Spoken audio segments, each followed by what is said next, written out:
trying to register an account when unemployed. That's not going to happen, a coworker at the bank where I was employed once said. After leaving for a variety of reasons, I was doing business with this bank once more. Upon my arrival, a former colleague sarcastically said, "We don't open accounts for the unemployed." The former peer of mine, the bank employee, was grinning surlily. "You think it's time to break up? I'm good with that. But you'll be sorry," I shot back angrily. I resolved to cut all connections and close my account in a fit of wrath. In a sense, this choice would save him, but it would ultimately lead to hell for him. My name is Mike Simmons. I have a wife, kids, and a little girl named Sophia. I used to work in banking after graduating from a renowned university's economics department. Emily and I first connected in college. "Hey, you're Mike, right?" "Yeah, that's me. I'm Emily." Her approach made me take note of her, even though at the time I assumed she was just another student at the same university. "Why did you talk to me?" "I appreciated your commitment to your objectives. Additionally, Mike, you assisted an elderly woman the other day, correct?" "You saw that?" "Yes, I was certain it was you. Above all, I appreciate your honesty and sincerity." "Thanks." Her impassioned approach flattered me, and we began dating. My father had an influence on my choice to major in economics. "It's people and money that run a company," he would constantly say. He passed that belief on to me. Michael, my father, used to manage a tiny company with less than 20 workers. I chose the same route as my father because I could relate to him after seeing how hard he worked with this mentality. Before I graduated, he unexpectedly died of illness, joining my mother, who had already lost her life in a vehicle accident. "I understand why you're so direct. It's influenced by your father." "Really?" "Yes, let me help you. Not as a replacement for your parents, but I'll support you." "Thanks, Emily." After graduating, I started working at a bank. I worked honestly and earnestly, just as Emily said. Mike is really quick at his job. Yeah, and accurate too. People like Mike are what you call the elite. "Is Mike single?" "I heard he's engaged." "Oh, that's a shame. I thought an elite banker would be nice." My hard work was well recognized by my peers. I think I have a quicker mind than most. That helped me handle task after task efficiently, making me a rising star at work. Mike's been showing off lately, hasn't he? "Yeah, all the girls are fawning over him." "Seriously?" "Just doing his job, and he gets all this attention." While I was praised, I also faced some jealousy from colleagues. I knew about their whispers behind my back. "Ah, they're just jealous of you." "Jealousy?" "Yeah, working hard and being the center of attention as a rising star, like you must make others envious," Emily explained. And I finally understood. So I was the object of jealousy around here. But I was just doing my job. I tried not to let it bother me too much, but there was one guy who was a real pain. "Hey, Simmons." "What do you want, Johnson?" "Ha. Elite here is so full of himself. If you've got nothing for me, don't bother me." That was Hero Johnson. He seemed to see me as an enemy, always picking on me. I could ignore the others, but Johnson interfered with my work, which was really annoying. "Why do you get assigned to the main branch before me?" "I don't make these decisions, Johnson. It's up to the higher-ups." Johnson had wanted to be assigned to the main branch, but I got there first, which made his hostility even more obvious. Until then, he hadn't really harassed me. We both just focused on our work. But once my assignment was decided, the backbiting and harassment started. I couldn't understand his obsession with the main branch, but honestly, his presence was becoming a problem for me. For a while, I had a good boss, and things were calm. But when Johnson was assigned to the main branch a year later, my peace was shattered. "You don't belong here. If you've got something to say, just say it. Me? Overthinking things aren't you." And then, Johnson's harassment started again. He passed by with nasty comments. Oops, sorry. Didn't see your shoe there. He accidentally spilled coffee on it, dirtying my freshly polished shoes. He also bumped into me on purpose, threw away my documents pretending they were trash, and more. It was getting hard to focus on work. Apart from my boss, everyone else just ignored it. They probably found it bothersome or didn't like me standing out. Then, a loan fraud scandal broke out. The client's financial statements that we both managed were tampered with, and it seemed the bank had turned a blind eye. They say you orchestrated everything. No, that's not true. I didn't do anything. Who would say such a thing? That's right. He wouldn't do something like that. There's no evidence. The accuser remains anonymous to prevent grudges. It's all on you. I can't believe this. I was being blamed for something I had no part in. Ha! Serves you right. You were so annoying. Johnson, you didn't. What are you talking about? His attitude afterward made it clear he had set me up. I was just doing my job, yet I got caught in this mess. I was fed up with it. Hey, Mike. Yes. Oh, I'm sorry for causing trouble. It's not your fault, Mike. You didn't do anything wrong. Right, yeah, I really didn't. So what are you trying to say? Do you have to stay in banking? What do you mean? I hate seeing you so troubled. Luckily, my job is going well. Maybe you don't need to stick with banking. Emily suggested I leave the bank, and I agreed. You quitting is a relief. Goodbye, you unemployed loser. That was Johnson's last words to me as I left the bank. Emily? What? I've got another job lined up, but it might be tough at first. Will you stick with me? Of course. I was planning to do so all along. With Emily's support, I started my new job. Eventually, we got married and gave birth to Sophia. It's been a few years since I left the bank. Despite my distaste for the cutthroat competition among my peers, I still had a fondness for the bank itself and took pride in the work I did there. That's why I continued to use the bank as a customer. Today, I was heading to the bank to use my safe deposit box. I'll come to pick you up in a bit, okay? See you later, Daddy. Come back soon. Sure, I will. After waving goodbye to Emily and Sophia, who were heading to the park, I entered the bank. I'll be right with you. Wait, aren't you Simmons? Johnson. I had run into Johnson again. Long time no see. Still unemployed, I guess. No, I'm just off today. Off today? Off every day, right? I was dressed casually for the park, which made Johnson mistakenly think I was still unemployed, and he started to mock me. Using the safe deposit box, but an unemployed person can't open an account, right? As usual, Johnson was being rude to me. Honestly, I didn't want to meet him. We don't open accounts for the unemployed, he said with a nasty smirk. I was getting fed up. His past harassment flashed through my mind, and I thought it might be time to strike back. Maybe it's time to cut ties. Okay, but you'll regret it. I won't regret it. Poe, people like you should just leave. Fine. But first, let me cancel my safe deposit box and account. Shut yourself. I made my declaration and left the bank. Daddy? Oh, you're back early. A lot happened. I'll tell you about it when we get home. And Emily, I need your help with something. It doesn't sound good. All right, I won't forgive anyone who hurts you. Mike, just take it easy, okay? Daddy, let's play. Sure, let's play.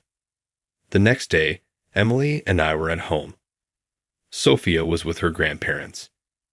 Thank you for your time today, and I'm truly sorry about what happened. Please come in. My former boss, the bank's branch manager, John Smith, came to apologize, dragging Johnson by the collar. Our branch could be in trouble without a major client like you, Simmons. I'm terribly sorry. This was due to my lack of foresight. Smith was almost bowing, apologizing profusely. I understand your apologies, Smith, but it seems he doesn't think the same. Emily said that coldly, looking at Johnson, who was being held by the head in dissatisfaction. Is there something you want to say to my husband, who needs an account? Or someone who caused trouble? Johnson, do you even understand why you're here? Let him speak his mind. Branch Manager Smith yelled at Johnson, who was muttering without showing any remorse. Emily intervened, facing Johnson. The money in that account is probably dirty anyway. Unfortunately for you, I've known this man's integrity since college. You know he couldn't have done such a thing, don't you? That guy caused the incident, didn't he? Well, someone set him up, right? Mike would never do such a thing. Was there any actual evidence? That was Emily cornering Johnson with her words. Seeing this, I turned to Branch Manager Smith. Smith, could you reinvestigate the loan fraud incident? If the truth comes out, I'll reconsider closing my account. Thank you. I'll look into it right away. If you need a specialist, let me know. I have contacts. Yes, of course. Branch Manager Smith agreed and left, dragging Johnson with him. I'll make a call just in case. Thanks, I appreciate it. Of course. It's a perfect opportunity to clear your name. I'll meddle as much as necessary. You're really reliable, Emily. Thank you. With the help of specialists arranged by Emily and the reinvestigation by Branch Manager Smith, it turned out Johnson was behind the tampering. Reviewing the security footage, we saw Johnson tampering, and a person introduced by your wife spoke to Johnson's colleagues. They confessed to being coerced by him. Branch Manager Smith came to our house to report this a few days later, and Johnson, he's been fired. Considering everything after years, my suspicion was finally cleared. Thank you for looking into this. I look forward to continuing our relationship. Yes, thank you as well. Don't be so formal. Weren't you my boss? Now you're a client. I can stop if it bothers you. Please continue as before. Understood. I'd appreciate your continued business. That's all right. Yes, I continued my business with my former employer. The reason Branch Manager Smith went to such lengths was because I had opened an account with $15 million in it. After leaving the bank, I started a recruitment service for banking and accounting professionals. Having worked in banking for several years, I wanted to leverage that experience and focus on people handling money. Following the philosophy that it's people and money that run a company, I left the finances to me. I'm doing well as a lawyer, thanks Emily, I said. In return, let's make an exclusive contract with your company. Sure, I'll count on you then. With Emily's help as a lawyer, I successfully started my business. The first year was tough, especially in gaining trust from companies. Some acquaintances from my banking days knew about the incident and were skeptical, but by being honest and straightforward, I gained their trust. Working with you, Simmons, was the right choice, one said. I'm glad I could help. Now, my service is highly regarded, even for executive recruitment. The $50 million account belonged to my company. I can't thank you enough, Emily, I said. I've been helped a lot by you too, Emily replied. The blessings we're receiving now are proof of how earnestly you faced everything. You think so? After things stabilized, we had a wedding and received blessings from many people. Leaving the bank allowed me to find happiness, and for that, I was grateful. Johnson. I was a bit concerned about his future despite the harassment and betrayal. I had seen him do his job meticulously several times. If it weren't for my involvement, I think Johnson would have been a decent guy, so I always kept him in the back of my mind. It really is Johnson. One day, while checking the new registrations at my recruitment service company, I found a familiar name. There was no mistaking it. It was Hero Johnson's name. It seemed he had registered for our services after being fired from the bank. Career consultation today, huh? I thought. All right. I decided to attend Johnson's career consultation meeting myself. "Simmons, you work here?" he asked, surprised. "I do more than work here. I founded this company," I replied, handing him my business card. Johnson looked surprised. "You started a business after being forced out of the bank? You didn't give up?" "Yeah, with my wife's support, it's growing this much." "That's really impressive," Johnson said.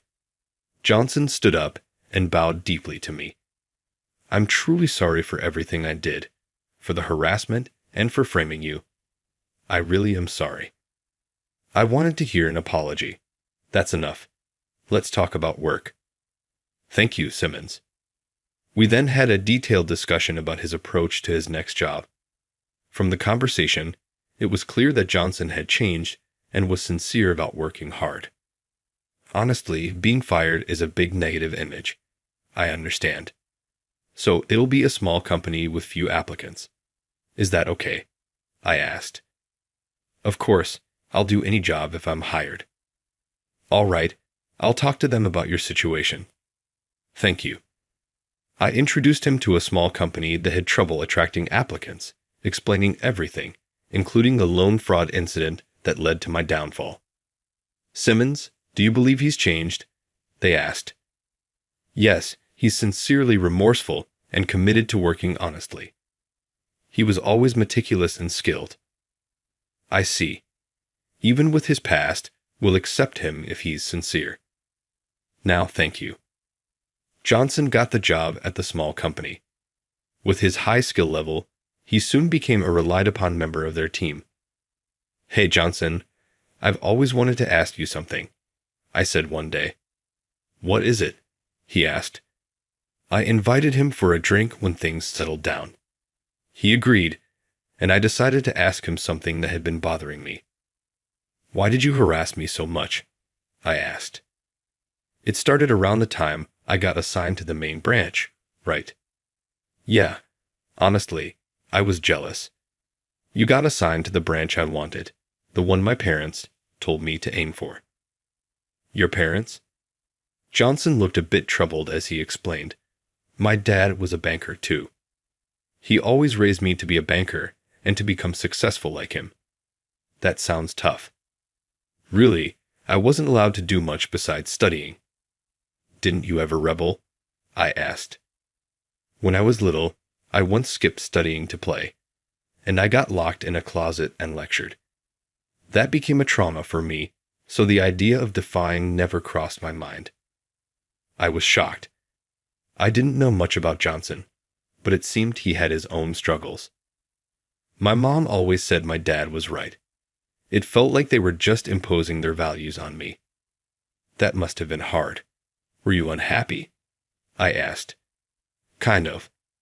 I was always under pressure, and it was tough when I saw you, who seemed to have it easier, get assigned to the main branch first.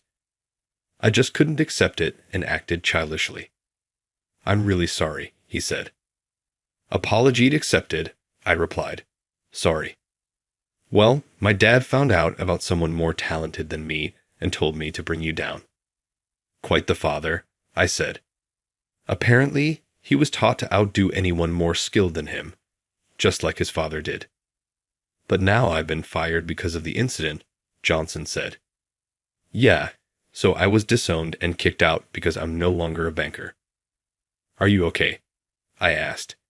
"I'm fine now. The company let me use the staff dormitory after I explained my situation honestly. I feel relieved. Really, yeah. I finally feel free from my parents, able to work on my own terms." "As long as you're happy, that's good. I'm grateful to you.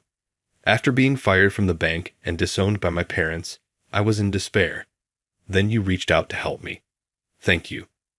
Truly, it's mutual. Your work performance is enhancing our company's reputation. I'm glad I can contribute."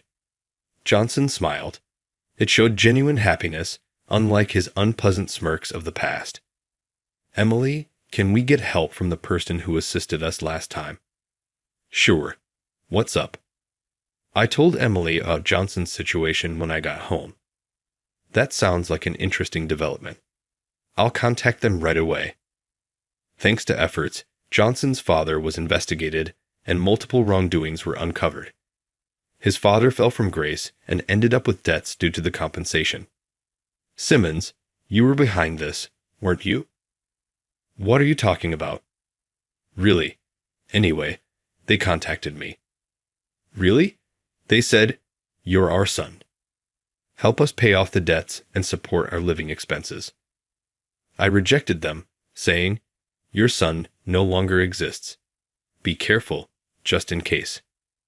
Yeah, I haven't told them about my current company, and the boss said they couldn't connect them to me. Then you should be fine. Thank you. Really? After talking with Johnson, I received a call. A man and a woman claiming to be his parents came to our company. Excuse me, are you looking for someone? Our company introduced. You're the president? I'm Johnson's father. Tell me where that foolish son of mine is. I can't disclose personal information. Personal information? We're his parents. Yes, I've heard about you from him. Please stop obsessing over a son you disowned. What? By the way, I was the one who had you investigated. You did what? What have you done? If you lay a hand on my husband, calling the police won't be the only thing I do. Emily appeared just as his father was about to hit me. We have reports and evidence of what you've done. Who are you? I'm Simmons's wife and a lawyer. A lawyer, and I represent your former son. Be prepared for what's coming. Emily was impressive as she sent them away. I was captivated by her. Thanks to her efforts, Johnson was able to completely cut ties with his parents and was very grateful. He's working earnestly now. It seems the daughter of the company president took a liking to his new attitude. He recently told me they started dating. If we ever get married, will you come? Of course. I was relieved to see Johnson happy. I need to thank Emily's contact. Yeah, actually, we're treating them to dinner soon. Want to join? Are they okay with that? Yes, they're a husband and wife detective team. They're coming together, so it's fine. Then I might take you up on that. How about a family picnic? They have a son about Sophia's age. That sounds nice. Thanks to Emily, our social circle expanded. The detectives, Ian and Sarah, were quite an interesting couple. I'm Ethan Ian. I run a detective agency, and I'm his wife, Sarah. I'm Emily's husband, Mike. I've heard a lot about you from Emily. Now, Mike, a voice recorder is essential for those crucial moments, and ideally, having video footage would be great. They handed me a small voice recorder and camera, and I couldn't help but chuckle. By the way, how did you and Emily meet? We were high school classmates. She's always been set on becoming a lawyer, so it's handy having connections in detective work and credit investigation agencies. We contacted these two when they said they were going to be detectives. Interesting.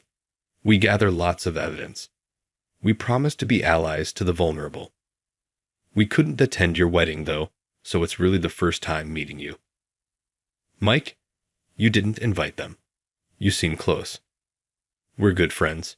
They were overseas around the time of our wedding. Oh, I see.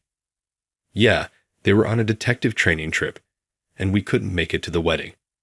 We had our wedding overseas, too. I wonder what detective training involves. They're a bit unconventional, but that's what makes it interesting. Definitely. It's a bit unusual, but enjoyable to talk to them. The Inns were smiling, and it naturally brought a smile to my face, too. So, you've said a lot about me, huh? Oh, nothing in particular.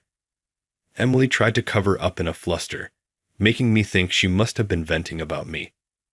Emily is totally smitten with you, Mike. All she does is gush about him. Hey, stop. Hi, thank you. So she was gushing about me. I remember Johnson once saying you turn into a total romantic when you talk about your wife. In a way, we might be a similar couple. As we deepened our friendship with the detective couple, our daughter Sophia and Ian's son Ryan became good friends too. I noticed them holding hands and smiling. I'm going to be your wife, Ryan. Then I'll protect you, Sophia. Wait, hold on. Isn't this a bit too early? I panicked when they started talking about marriage. When I mentioned this to Smith, who visited us recently, he laughed heartily. I'm glad everything's working out. Sorry, if I had been a better supervisor, I could have prevented all this. You couldn't have done anything at that time. You weren't the branch manager yet. Even so, I should have noticed. After the incident, Smith stepped down as branch manager, feeling responsible for it. He thought about resigning but was persuaded by the bank to start over. Now I'm more into training younger staff, Smith said. I owed him a lot when I was his subordinate. When I was nearly assigned, he patiently answered all my questions and was good at motivating me with advice and praise. Johnson, if you have time to be sarcastic, focus on your work. Your work is well regarded for its meticulousness. I'm counting on you too. Yes, he noticed Johnson's harassment and was the only one to reprimand him while others ignored it. Johnson obediently followed Smith's advice, since he also provided support even during the time I was falsely accused. Smith stood up for me, arguing with the higher-ups because there was no evidence. He's always been polite, even after I became a client, and he always reprimands properly when needed. That's the kind of person he is. Oh, right. Johnson mentioned he wants to invite you to his wedding. I'd definitely like to attend. It seems a bit premature, though. They're both in their first relationship and are quite affectionate with each other. It's good to see them happy. Eventually, we would all be invited to celebrate their wedding. It seems Johnson is now even more dedicated to his work.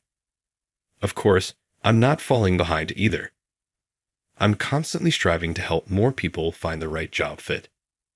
Well, this time. Oh, but there are exceptions. The name that caught my eye was Johnson's father. He actually registered with our company. I asked someone to check and then requested to have his registration deleted. He's got some nerve. Maybe he was trying to find information on Johnson. He didn't even attend the wedding. He's always been controlling Johnson's life. These are just desserts. I plan to continue facing my work honestly and straightforwardly. It's because you're honest, Mike, that everyone trusts and relies on you. It's because Emily was honest with me that we could be so happy together. Ha ha, thank you, and thank you for me as well. Honesty really is the best policy. Since then, Johnson and I occasionally get together for drinks. Sometimes Smith joins us, and we share stories about work and recommend things to each other. I talk about games, Johnson discusses anime and manga, and Smith talks about novels. Honesty is the best policy. Johnson now often says at our gatherings. That's right. So you should highly celebrate Sophia saying she wants to be a bride. Right. That's different.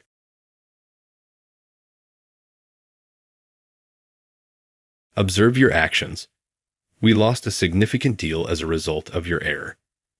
You should start packing your belongings in case something goes wrong. The office was filled with the thunderous roar of Casey, our department boss. Evidently, there was some sort of difficulty with a significant client contract triggered by our lovely boss.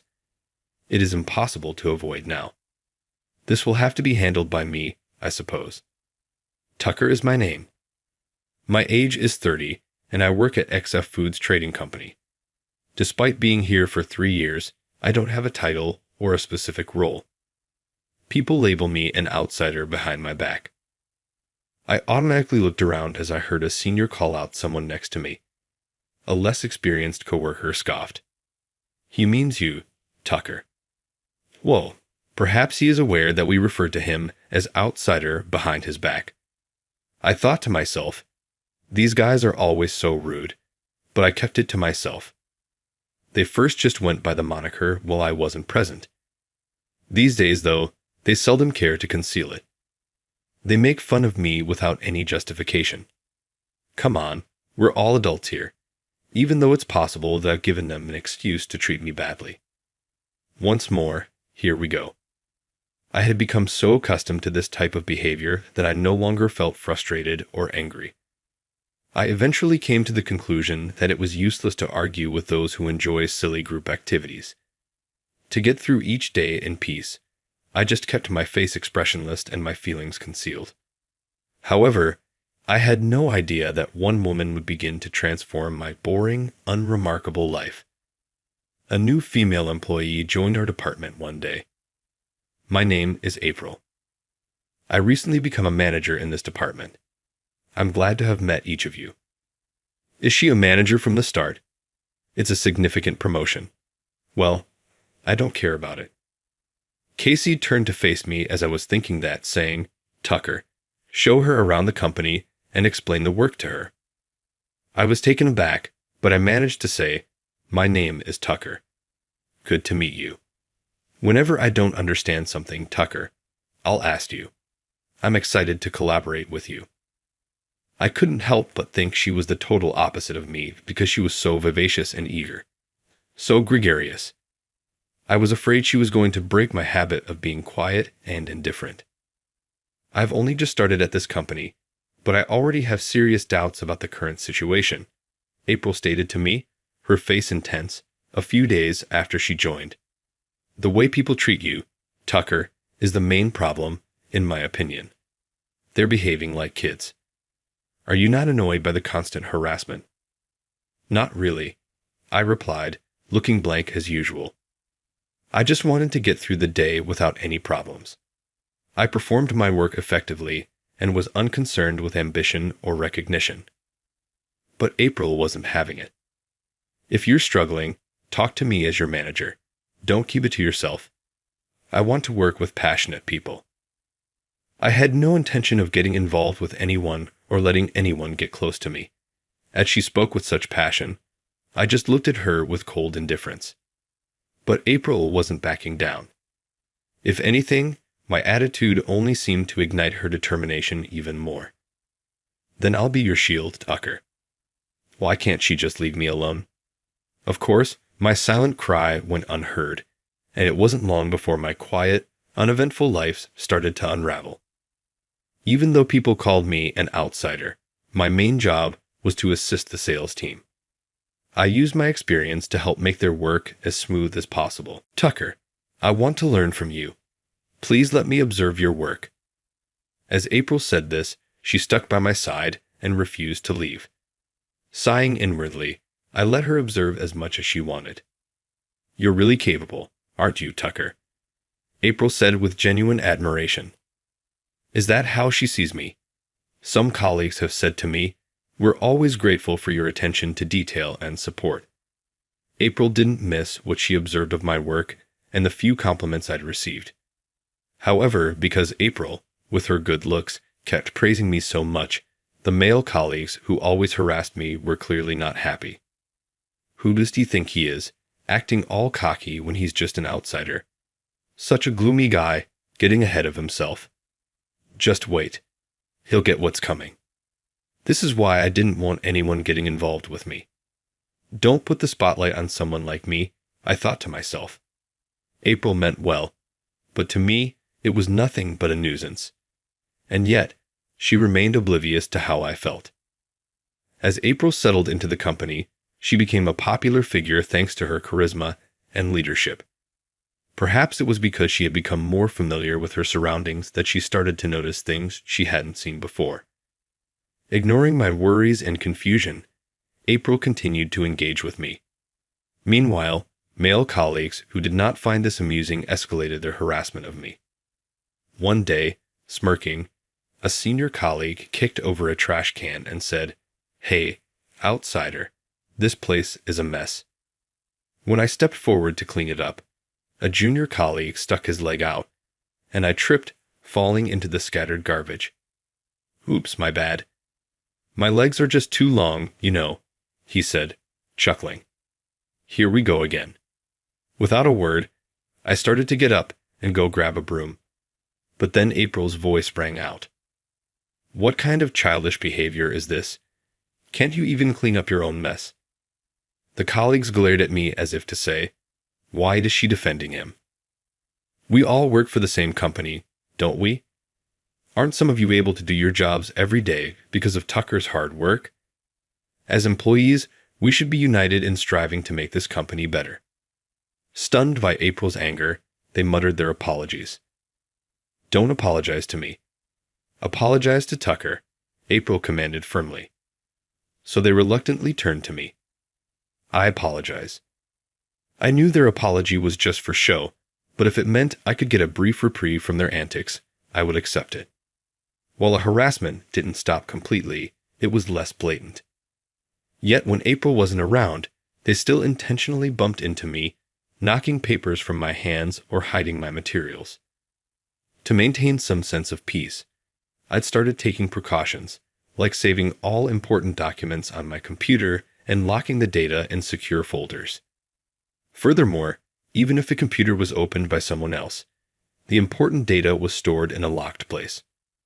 I would like to think that they would never do such a foolish thing, but just in case, for me, it would have been fatal if the data had been lost. So I took this precaution. One day, April approached me with a proposal. Tucker, there's a new project coming up, and I really want you to be a part of it. A project? I'm not worthy of that. I tried to decline. I've seen how you work, and I'm certain of your negotiation skills and ability to handle tasks. I rely on you. It's you I want for this, so please join us. In her earnest gaze, I saw genuine respect and hope, feelings I hadn't been shown in a long time. I thought I could hear the faint sound of my heart's defenses slowly creaking open. What had made me so closed off? The answer lay in the past, memories I couldn't erase. Deep down, I was scared. I'd always believed people would betray me eventually, and that fear had kept me locked away. One day, the department was shaken by Casey's furious voice. April, do you realize what you've done? Because of your mistake, we've lost a major contract. You'd better prepare for the worst. Start packing your things. It seemed April had caused some trouble with an important client's contract.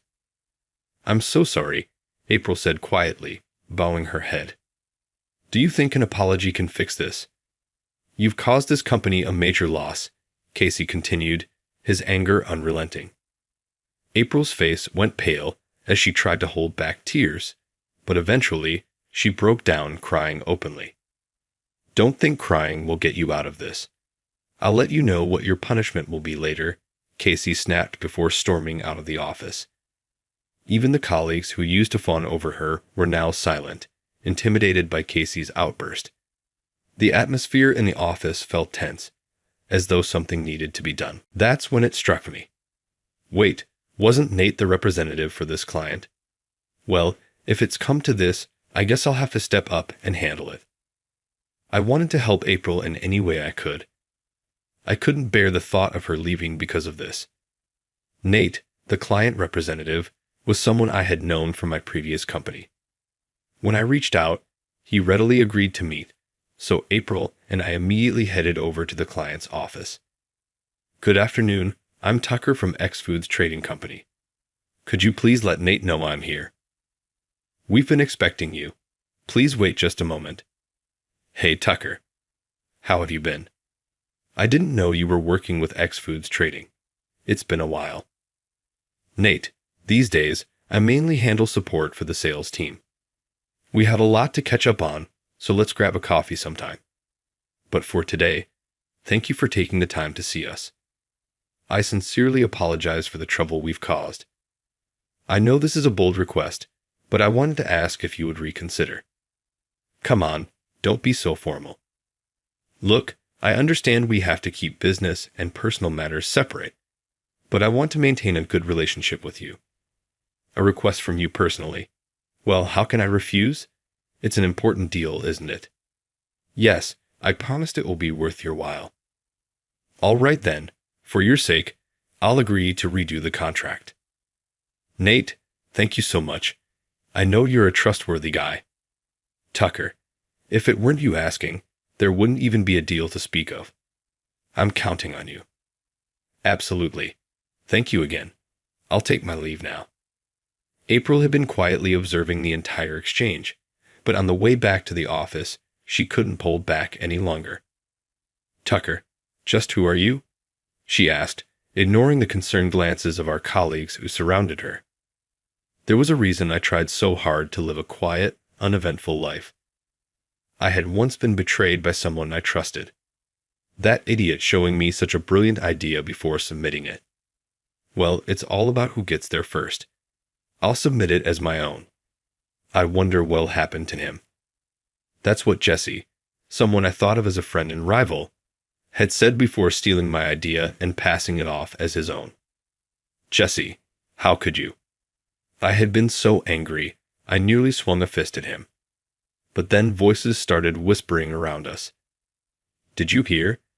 Tucker tried to claim Jesse's proposal as his own, and apparently, he's been awful to Jesse this whole time too. Jesse's such a nice guy for letting it slide. Wow, really, people aren't always what they seem. Poor Jesse. My fist froze midair. Jesse watched me with a smug, victorious smile. We had been equals, competitors, pushing each other to do better. I trusted him completely. What had I been seeing all this time? Labeled as a thief, I was left isolated. The betrayal left a scar so deep that I couldn't trust anyone anymore. That distrust continued to haunt me. I was terrified. If I stood out again and grew close to someone, I might be betrayed once more. But I couldn't just quit working. Instead, I chose to keep my head down, to avoid conflict and do my job quietly. That's why I'd accepted the harassment with a blank expression, pretending not to care. I thought that if I kept to myself and maintained a peaceful life, I'd never have to experience that pain again. For the first time, though, my colleagues seemed to understand my circumstances, and something about the way they looked at me began to change. By taking the initiative and reaching out to Nate, I had managed to resolve April's crisis and avoid the canceled contract. April, this was only resolved because Tucker stepped in. But don't let something like this happen again, Casey said sternly. Yes, I'll be more careful. I'm truly sorry, April responded, standing tall and resolute.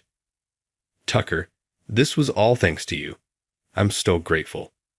But even without knowing your past, I know you would never betray anyone. I'd watch how you work and how you carry yourself, and I can say for certain that you're a person of integrity. No matter what, I'll always be on your side. April's words of gratitude and encouragement resonated deeply within me. It's not going to happen anytime soon, but maybe I could start trusting people again, gradually. The harassment stopped, and even my colleagues' attitudes changed. Someone is on my side. That's been a great source of courage for me. The shift in the atmosphere around me made me realize that I, too, needed to change.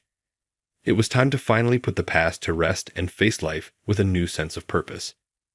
To start, I approached Casey and said, I've been working in a support role until now, but I'd like to return to being a salesperson. Tucker, I want you to take that hidden talent of yours and thrive as a salesperson, Casey said. I was actually planning to ask you myself soon. Casey responded warmly, accepting my request without hesitation. Though I was a little nervous about returning after such a long time, I knew my instincts would come back quickly. With that, I was able to make my comeback as a salesperson. Tucker, you're not someone who should be stuck in a support role. Let's give it our all together, April said, encouraging me once more. With April leading the way, our department grew more unified, and everyone began working together toward our goals. Watching her rally everyone so effectively, I realized once again that April was meant to be a manager. The sense of camaraderie we now had was unlike anything I'd ever experienced, and it was all because of April's leadership. As for me, I finally started to unleash my full potential as a salesperson.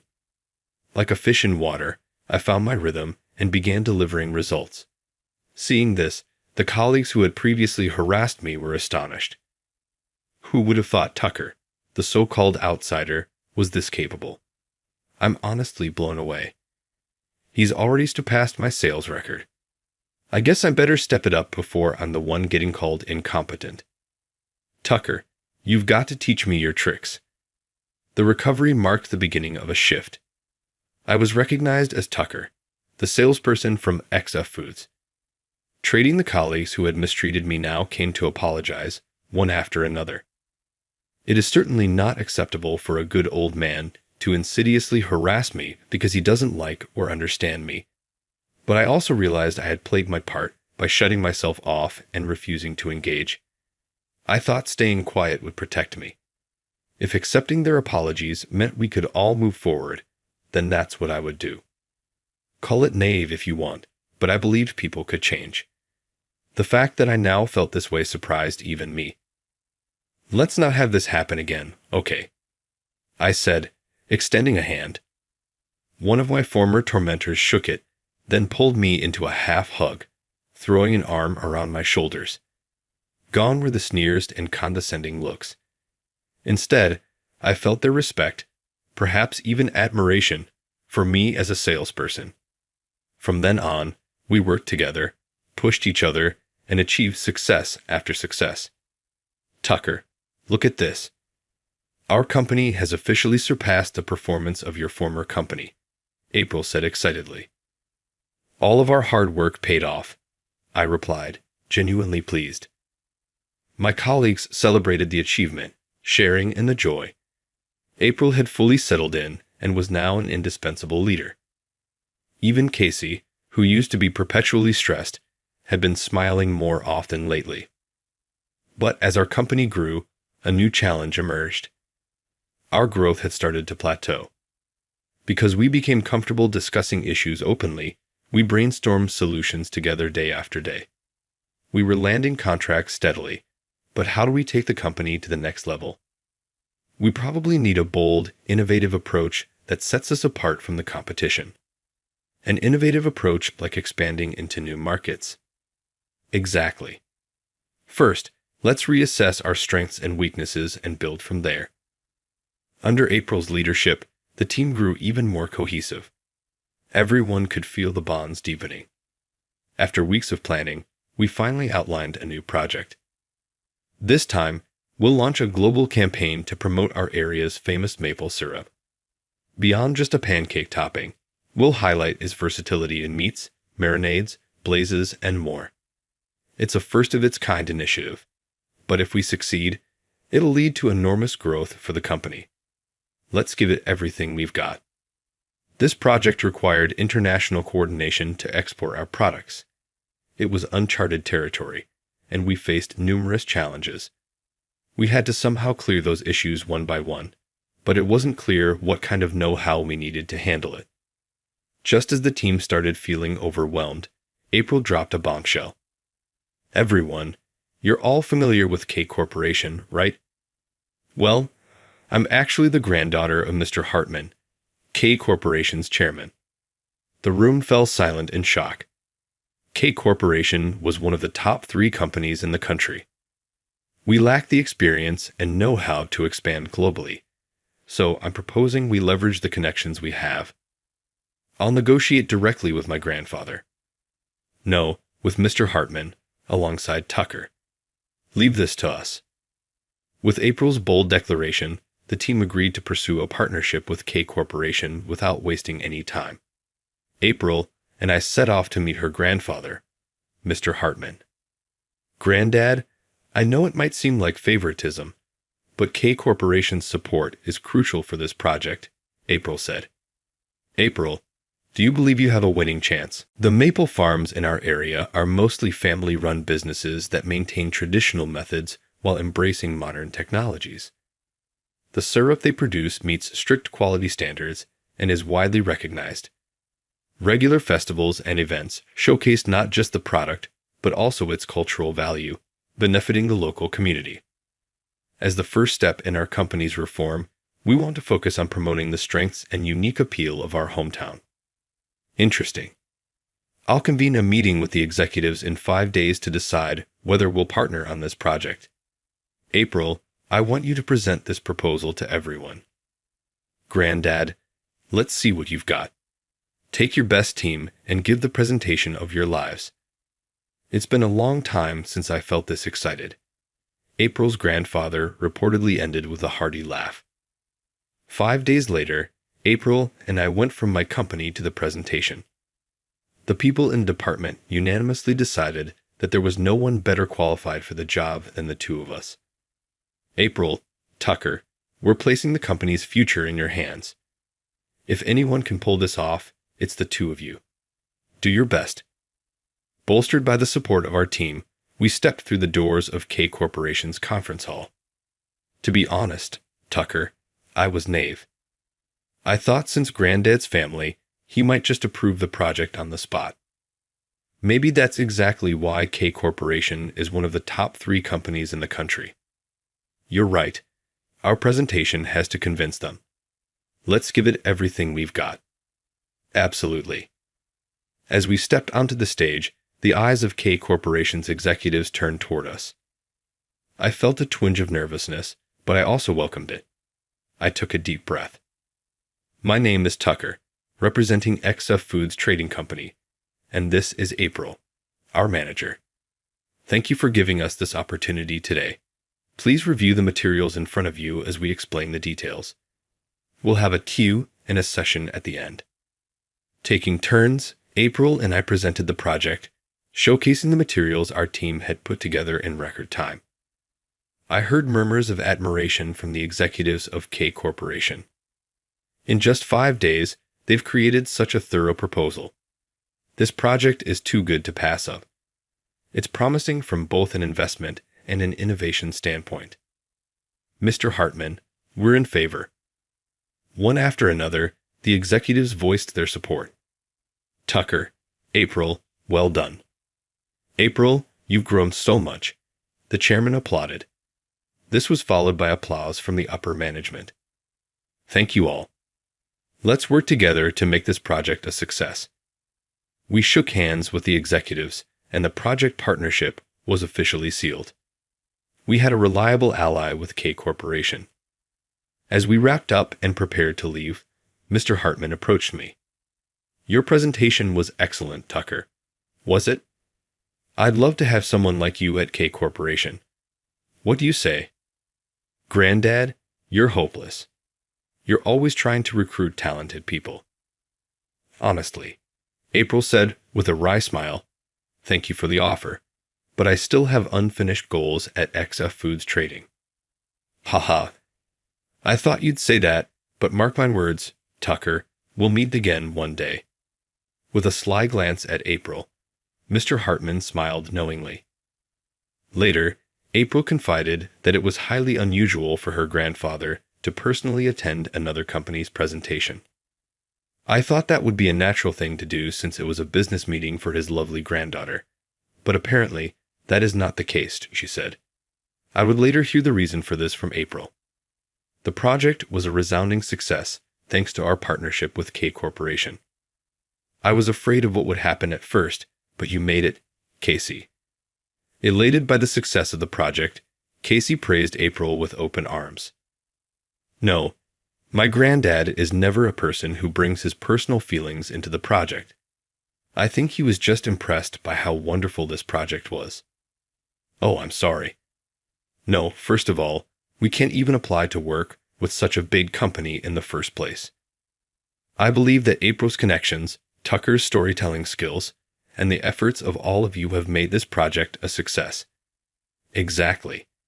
It's the result of all of us, April, Tucker, and the team working together. Our colleagues applauded, April acknowledging her leadership in bringing the project to life. This experience helped us all grow, turning a challenge into a rewarding success.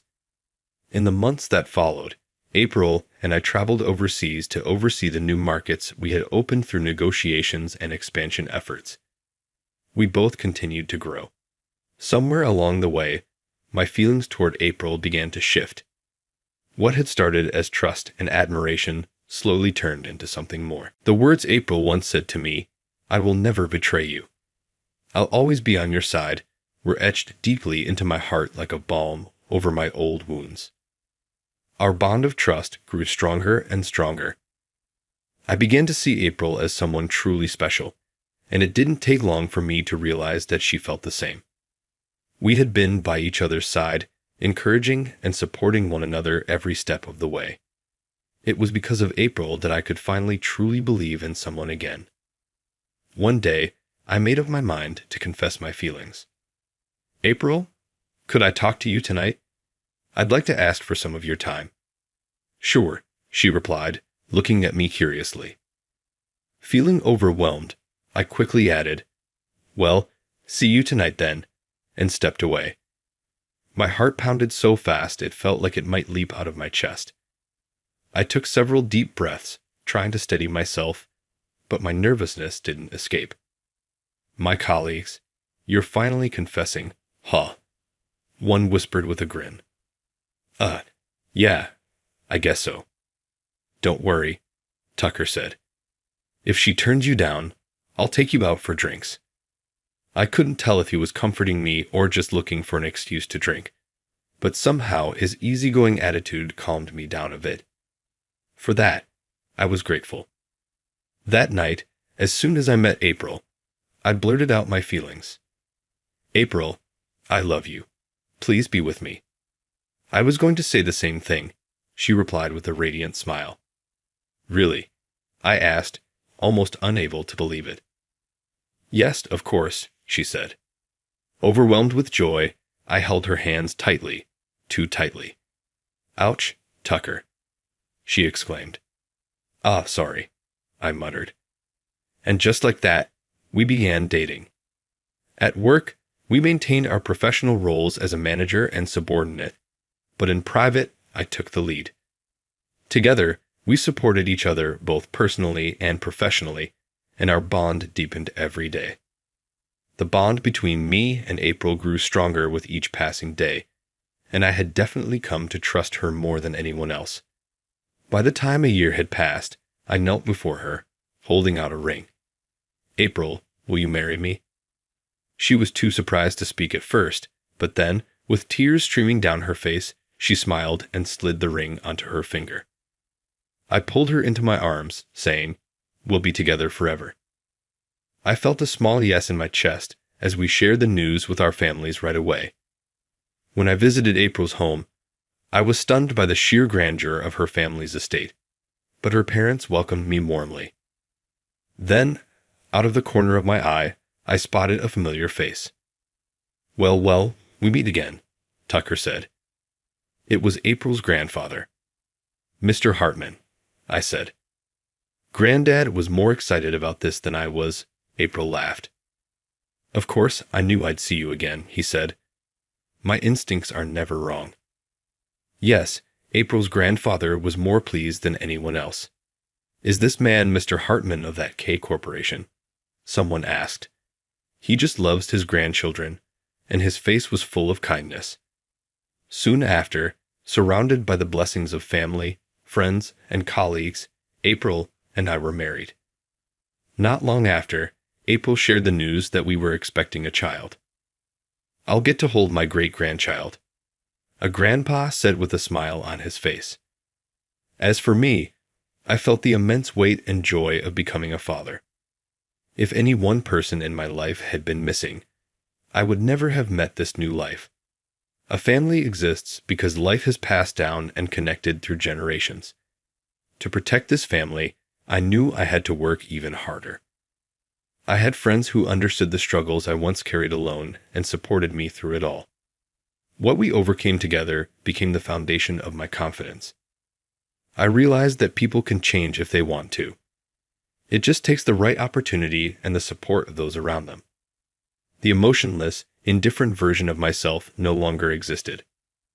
I reflected on how fortunate I am to have people in my life, and I was once again grateful for the connections I have made and will continue to make.